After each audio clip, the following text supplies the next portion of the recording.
This is quite a beautiful staircase. I'm going to hold on so I don't fall down. Very ornate, beautiful wood, wonderfully finished. Hi everyone, welcome back to What's Up with Richard's Variety TV. Join Mrs. G and I as we revisit the Barker Mansion. Now, this isn't the first time Mrs. G and I have been here at the Barker Mansion. I've done 2 previous videos, one called Boxcar Barons, where I do an extensive history of the Haskell Barker Car Company, where John Barker and his son made their fortune starting in the 1850s by building boxcars for the railroad. A second video was called Marvelous Mansions, where we tour the first floor of this wonderful house. Unfortunately, the top floors were closed for restoration. Today's tour only covers floors 2 and 3. So if you want to see the first floor, watch Marvelous Mansion. Here are some photos to whet your appetite.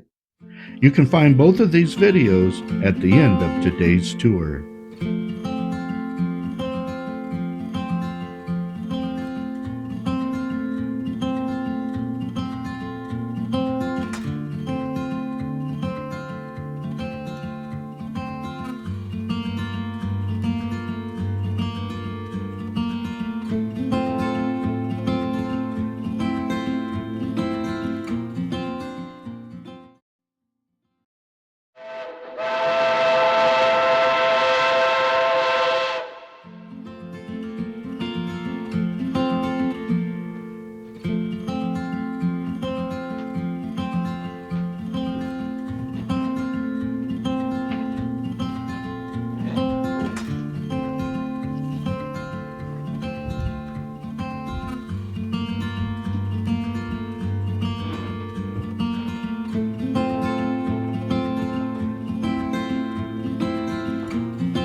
This is just a little placard that shows some photographs of the refinishing or restoring of some of the upstairs rooms.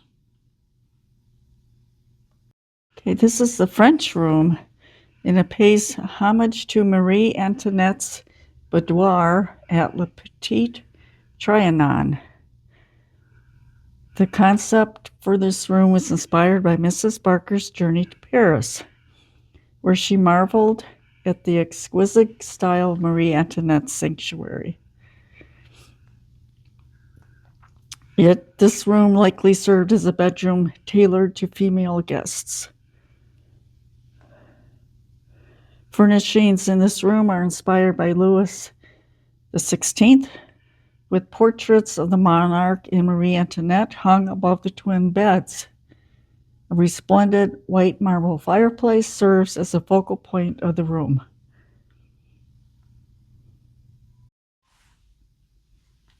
This is Catherine's room, her bedroom, and it's now restored to its original 1909 charm as a young girl's bedroom.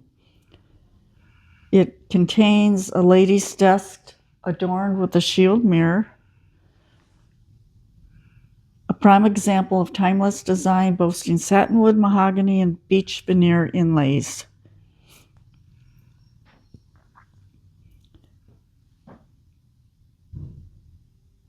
There's a cherished doll in here that Catherine was allowed to play with on Sundays and special occasions. The doll was purchased in Paris from Brune Jr. and Company, one of the premier bisque doll producers in the world. The carefully chosen furnishings and wallpaper recreated from a vintage photograph. Catherine's bedroom is a timeless tribute to her. And here we have another placard that showed some of the restoration processes of the bedroom here. The wallpaper is really cool. And her bathroom.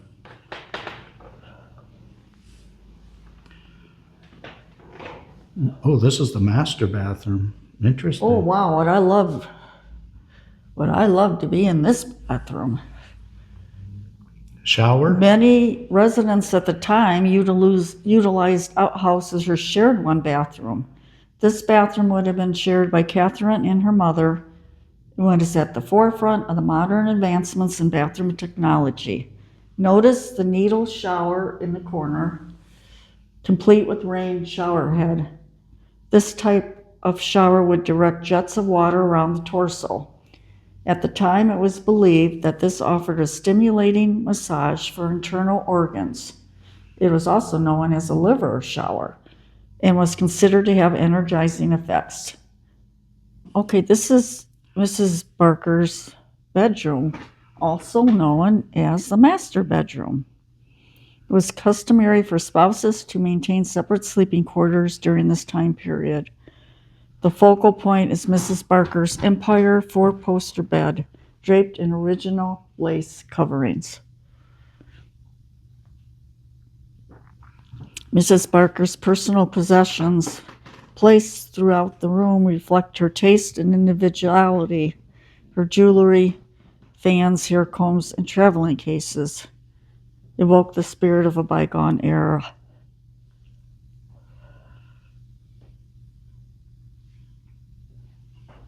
There are also in this room Federal-style sconces.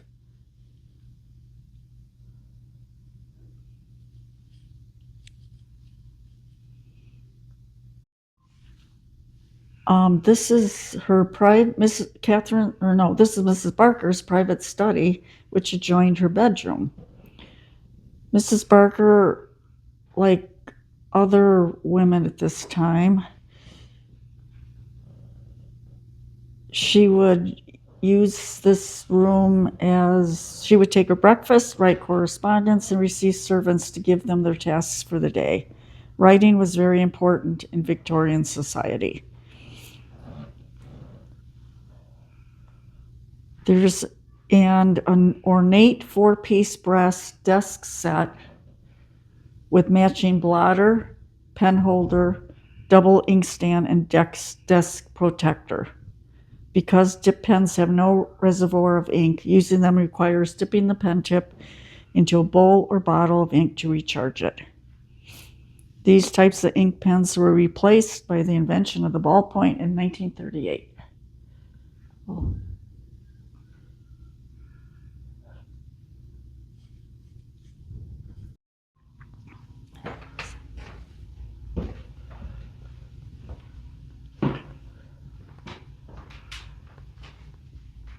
We are now in the room of the original master bedroom, when the first generation of Barkers moved to 631 Washington Street in 1857. Through the decades, this room witnessed changes reflective of the family's evolving needs and aspirations.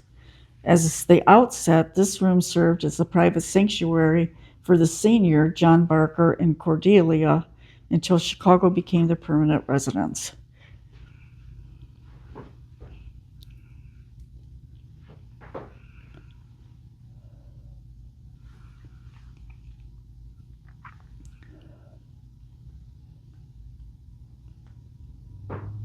All decorated for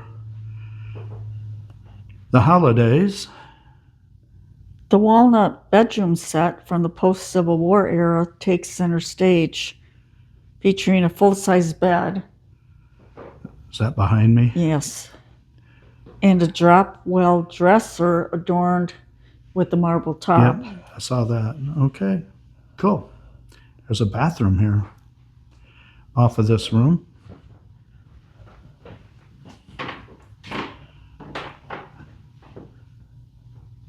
Nice old bathtub. What do you call those with the feet? Do they have a special name? Oh, I think they did, but I don't remember. Claw feet? Claude? Yeah, Maybe. could be. Bathtubs or something? Somebody out there in YouTube land will know. They can let us know in the comments. Yeah, I'm not sure what you call this little area, little sitting room. Um, let's see if it says.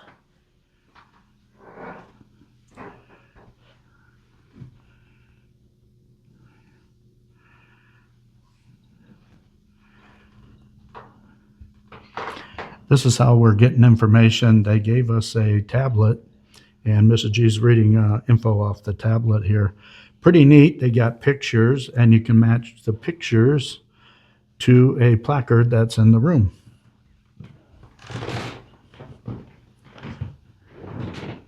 So this is And the now we're in the bride's. bride's room, Mrs. G. Cool.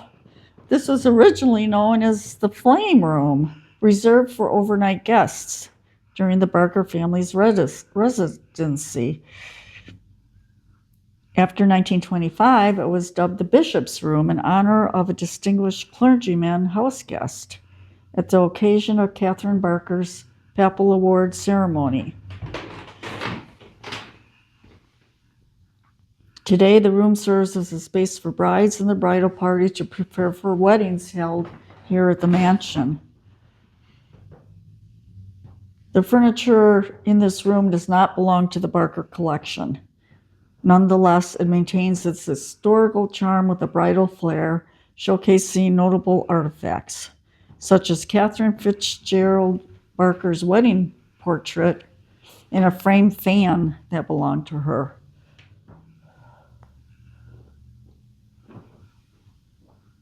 Now we're heading to the third floor.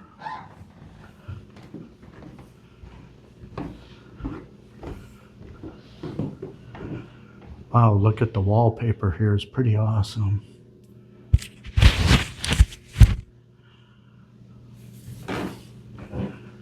Little landings. And take a little peek. Oh yeah, out to the garden.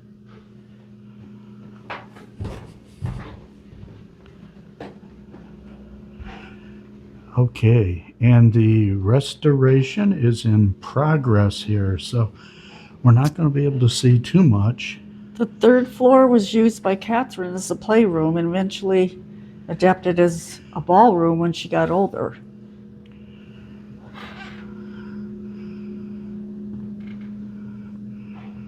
So this was the ballroom, Yeah, and there looks like they're refinishing, they said, all the trunks. Wow. that's really cool. Big mirror. All the chairs. Oh, that picture gives you just a little bit of an idea of what a place setting was up here. Pretty cool. This looks like it might have been one of those intercoms back in the day. I'm not sure. Let us know if you know in the description below, or I should say the comments below. Wow, it's one big mirror. Oh, that's gorgeous. And we have this chair, and it looks like at one time we had doors that would open up to the garden. We'll definitely have to come back when the garden is all flowered up.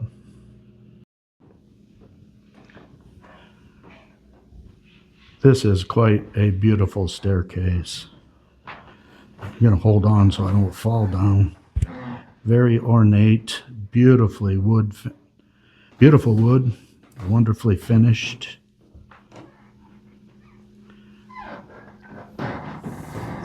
Back down to the second floor.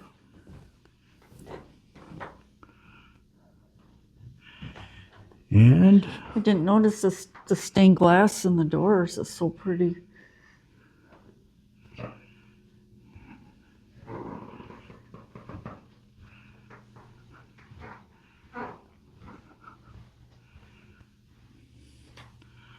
stained glass. Wow. That doesn't look like a door in our house. Very nice. Very, very nice. Arched doors. Just a very nice, elegant touch of class.